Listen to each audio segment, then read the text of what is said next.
अस्सलाम वालेकुम। पिछली वीडियो में हमने कॉटन फाइबर की मैच्योरिटी के हवाले से डिस्कशन की थी। तो जब एक अप्रोप्रिएट मैच्योरिटी के बाद कॉटन फाइबर की फसल तैयार हो जाती है, कॉटन जो फाइबर है वो मैच्योर हो जाता है, तो उसके इमीडिएटली बाद हम कॉटन फाइबर को पिक कर लेते हैं।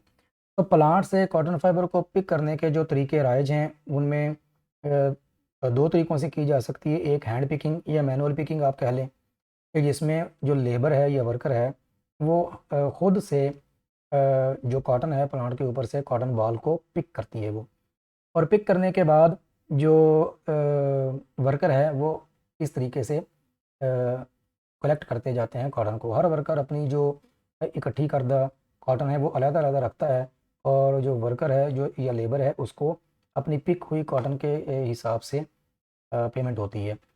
तो hand picked cotton is relatively cleaner, और चूँकि इसमें वर्कर अगर ख़्याल करे, एक्सपीरियंस्ड वर्कर हो या वो केयर से काम ले, तो इससे हम जो चुनी हुई कॉटन है वो क्लीनर होगी।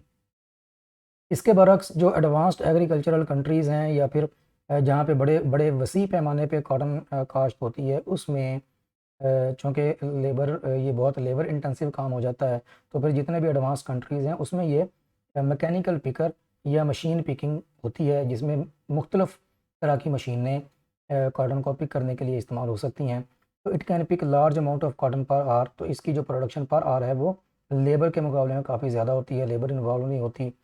तो इसमें picked cotton contain large amount of leaf and ball fragments. तो चूँकि ये मशीन पिकिंग है, तो ये फाइबर के साथ साथ जो मशीन कंपोनेंट्स हैं वो फाइबर के साथ साथ लीफ और बॉल के जो फ्रेगमेंट्स हैं वो भी बहुत ज़्यादा क्वांटिटी में साथ ले आते हैं, जिसका कि फिर जाके बोझ आगे जाके जिनिंग में पड़ता है, कि जिनिंग में ज़्यादा सफाई करनी पड़ती है कॉटन की, और फिर आगे इसका इम्पैक्ट जाके स्पिनिंग के प्रोसेस में भी आता है। कि ये मशीन जिनिंग जो है इसने भी मशीन पिकिंग ने भी कॉटन जिनिंग को और फिर कॉटन स्पिनिंग को थोड़ा-सा हार्ड कर दिया है, कि जो जिनिंग है वो प्रोसेस भी थोड़ा-सा हार्ड हो गया है, और जो स्पिनिंग के अंदर ब्लो रूम का प्रोसेस है जिसमें हम कॉटन फाइबर की क्लीनिंग करते हैं इम्प्योरिटीज़ से, जिसमें लीफ या बॉल फ्रेगमेंट्स या सीड फ्रेगमेंट्स वगैरह आ जाते हैं।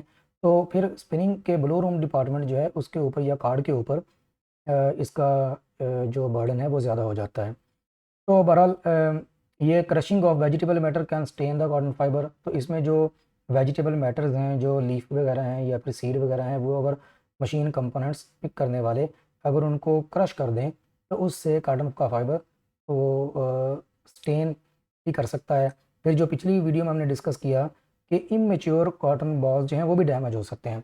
तो बेसिकली होता ये है कि जब कॉटन का फील्ड तैयार होता है, पिकिंग शुरू होती है, तो सारे के सारे फील्ड से एक ही दफ़ा में कॉटन सारी पिक नहीं कर ली जाती, बल्कि ये कुछ अर्सा प्रोसेस चलता है। जैसे-जैसे जो इमेच्योर बॉल्स होते हैं वो जो वर्कर है वो छोड़ देता है, और वो नेक्स्ट टाइम जो है वो पिक होता है। तो इस हवाले से हैंड पिकिंग की एक एडवांटेज है कि हैंड पिकिंग में मल्टीपल टाइम्स आप फील्ड से कॉटन पिक कर सकते हैं, और जो मशीन पिकिंग है इसमें जो इमेच्योर बॉल्स हैं वो डैमेज भी हो सकते हैं।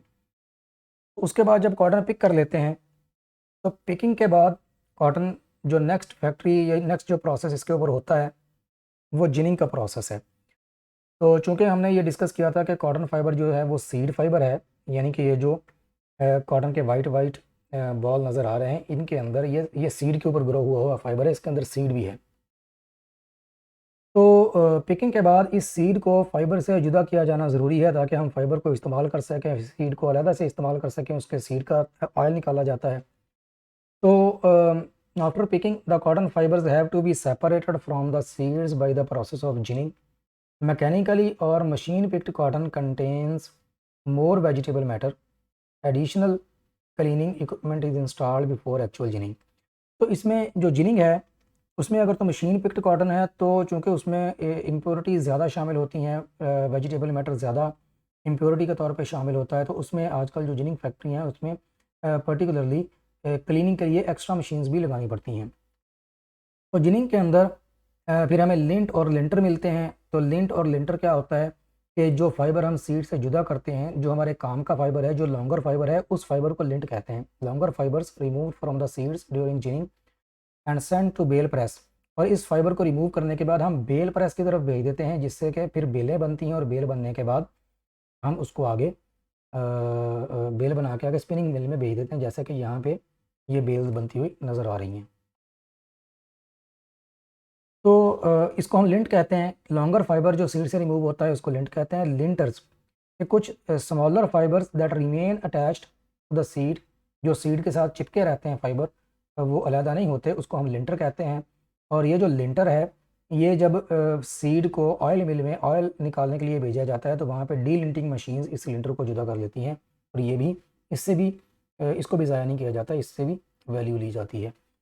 फिर जिनिंग टर्न आउट की एक टर्म यूज़ होती है कि it is the percentage of lint by wait, के जिनिंग टर्न आउट के कितना फाइबर लिया, तो ये 30 से 40% जो है ये तकरीबन जिनिंग टर्न आउट होता है। यानी कि जितना वज़न हमारे पास सीड कॉटन का है उसमें 30 to 40% जो है वो फाइबर निकलता है।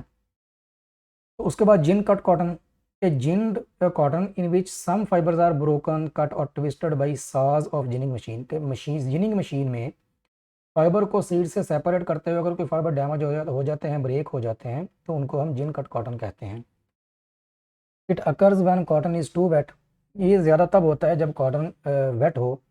तो अगर वेट कॉटन हो, जैसा कि मैकेनिकल पिकिंग में पिक करने के लिए बाज़ दफ़ा कॉटन को वेट भी किया जाता है, तो it can be reduced by using drawing equipment in ginning factory. तो ये जिनिंग फैक्ट्री में ड्राइंग इक्विपमेंट लगा के ये जो जिन कट कॉटन की रेशो है ये कम की जा सकती है, और आजकल ये बहुत नहीं ऑब्ज़र्व की जाती, कम होती है। तो अब ये जो कॉटन फाइबर का सीड से सेपरेट होना है या ये सेपरेट होने का प्रोसेस है, इसके लिए दो तरीके मशहूर हैं। एक सा जिनिंग होती है, एक रोलर जिनिंग होती है। तो दोनों तरह की जिनिंग में क्या फ़र्क है ये हम देखते हैं।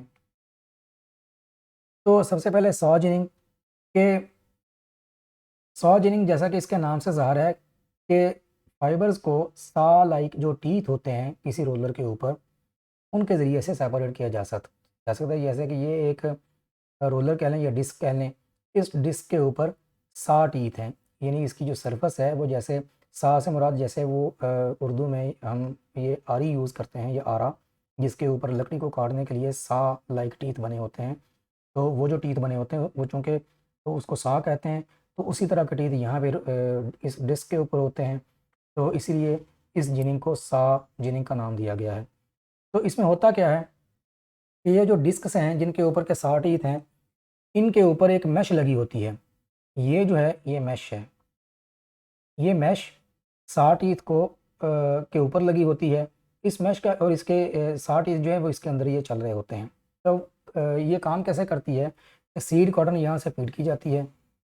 सीड कॉटन में जो ट्रैश होती है उस वो जो ट्रैश खुद से निकल सकती है कॉटन के अंदर, वो उसके लिए यहाँ पे ये स्लॉट्स बनाई गई हैं ताकि वो जो ट्रैश वगैरह इम्प्योरिटीज़ वगैरह यहाँ से अलहदा हो सकती हैं वो यहाँ से अलहदा हो जाएँ। उसके बाद ये जब सीड कॉटन इस सा रोलर को ऑफ़र की जाती है, तो सा रोलर के जो सा टीथ हैं, ये जो सा डिस्क रोलर या डिस्क है, डिस्क टाइप होती हैं ये, इसके जो सा टीथ हैं वो फाइबर्स को स्नैच करके अपने साथ ले जाते हैं, और ये जो मैश है जो इस इन सा डिस्क को आपस में जुदा करती है, ये इसकी स्पेसिंग इतनी क्लोज़ होती है कि जो सीड होता है, फाइबर तो बहुत ही बारीक और फाइन किस्म का रेशा होता है, वो सा टीथ के साथ चला जाता है। लेकिन जो सीड होता है वो इस मैश में से, मेटल मैश ये वाली, इसमें से पास नहीं हो सकता। तो जो फाइबर है वो सेपरेट होके आगे चला जाता है सा टीथ के साथ, और जो सीड है वो इस मैश के ऊपर रह जाता है। तो इस तरीके से कंटिन्यूसली ये जो है ना वो रोटेशन हो रही होती है। ये एरो का डायरेक्शन इस तरीके में, इस डायरेक्शन में बनाई गई है। तो ये इस डायरेक्शन में जब रोटेशन होती है तो फाइबर जो हैं वो सा टीथ अपने साथ ले जा के यहाँ पे डिलीवर कर देते हैं, और इस मैश के ऊपर जो सीड रह जाते हैं, जो मैश के बारीक साइज़ होने की वजह से इसके ऊपर स्टे करते हैं, वो यहाँ से नीचे सीड बॉक्स में इकट्ठे कर लिए जाते हैं। तो इस तरीके से जो सीड है वो अलहदा यहाँ पे हो गया, और जो फाइबर था वो यहाँ से आगे नेक्स्ट प्रोसेस को, ये लिंट कॉटन है कि हमने कहा कि लॉन्गर फाइबर को लिंट कहते हैं, तो यहाँ से लिंट आगे नेक्स्ट प्रोसेस जो कि इससे आगे बेल बनाए जाने की तरफ भेज दिया जाता है। तो the fibres are offer to the saw to roller through the metal mesh और ग्रेटिंग, ये मेटल मैश है। तो fibre lint are snatched by the roller but seed can not pass through the metal mesh. Hence are separated. Very short fibre जिसको हम linter कहते हैं still attach to the seeds are again ginned and can be used in upholstery. तो ये जो छोटे छोटे lintel हैं ये या तो इनको अलहदा से जिन कर लिया जाए या फिर ये जहाँ पे सीड ऑयल निकाला जाता है वहाँ पे भी इसको अलहदा करने का मैकेनिज्म होता है। तो बहरहाल इसको भी अलहदा करके हम फाइबर को यूज़ कर लेते हैं। और ये फाइबर आजकल बहुत ज़्यादा महंगा है। आजकल ये एक साल पहले तकरीबन 8,000 रुपया एक मन की कीमत थी फाइबर की, लेकिन अब ये 20,000 से ऊपर जा रहा है। तो 3 गुना इसकी प्राइस बढ़ गई है। तो जैसे-जैसे रॉ मटेरियल की कीमत बढ़ती जा रही है वैसे-वैसे ही इस फाइबर की जो लिंटर फॉर्म में भी होता है इसकी भी वैल्यू बढ़ती जाती है कि फाइबर को किसी भी तरीके से ज़ाया नहीं किया जाता, बल्कि फ्रेश फाइबर को ज़ाया करना तो एक तरफ, अब जो यूज़्ड टेक्सटाइल्स होते हैं उनसे फाइबर को रिसाइकिल करके नए सिरे से उसको काम में लाया जा रहा है, क्योंकि जो मेजर कॉस्ट होती है धागे में या कपड़े में वो रॉ मटेरियल की होती है। तो इस तरीके से ये सॉ जिनिंग का प्रोसेस है जिसमें कि सॉ लाइक टीथ के ज़रिए से फाइबर को सीड से अलग कर दिया जाता है। इसके बाद जो नेक्स्ट टेक्निक है वो है रोलर जिनिंग। तो ये भी बड़ा सिंपल प्रोसेस है। इसमें फाइबर्स को एक रोलर को प्रेजेंट किया जाता है, यानी कि वहाँ पे रोलर था या डिस्क थी जिसके ऊपर 60 टीथ थे, यहाँ पे एक रोलर है जिनिंग रोल जिसकी सरफेस कवर्ड होती है। और ये कवर्ड सरफेस के जो है ये कवरिंग जो है ये या तो लेदर की होती है या फिर एमरी लाइक पेपर जैसे रेगमार का पेपर होता है वैसी इसकी खुरदरी सरफेस होती है। और मकसद इसका ये होता है कि सीड कॉटन जब इस रोलर को प्रेजेंट की जाए इस पॉइंट पे, तो इस रोलर के या बच्चों के सरफेस के ऊपर या तो लेदर कवरिंग है या फिर एमरी लाइक पेपर जो है इस सरफेस के ऊपर है। तो इस रफ सरफेस की वजह से जो फाइबर है वो इसके ऊपर अटैच हो जाता है। और एक नाइफ होता है यहाँ पे, ये रोटरी नाइफ है, यहाँ पे ये एक ये नाइफ है। तो ये नाइफ का जो कॉम्बिनेशन है ये सीड फाइबर को रोकने के काम आता है कि जो लिंट है फाइबर है वो इस रोलर की सरफेस के ऊपर अटैच होके आगे चला गया। और सीड को कैसे सेपरेट करेंगे कि ये नाइफ लगे हुए हैं, ये रोटरी नाइफ है, ये स्टेशनरी नाइफ है। तो ये इस नाइफ की सेटिंग इस रोलर के साथ इस कदर क्लोज होती है कि फाइबर तो पास कर जाए लेकिन सीड जो कि अच्छा खासा थिक होता है बीन लाइक शेप वो पास नहीं करता, वो यहाँ से अलहदा हो जाता है। तो इस तरीके से फाइबर को और सीड को रोलर जिनिंग में सेपरेट कर दिया जाता है। तो fibers clinging to the roller surface, a knife blade is set very close to the roller so that only fibers can be taken with the roller while seeds are retained behind।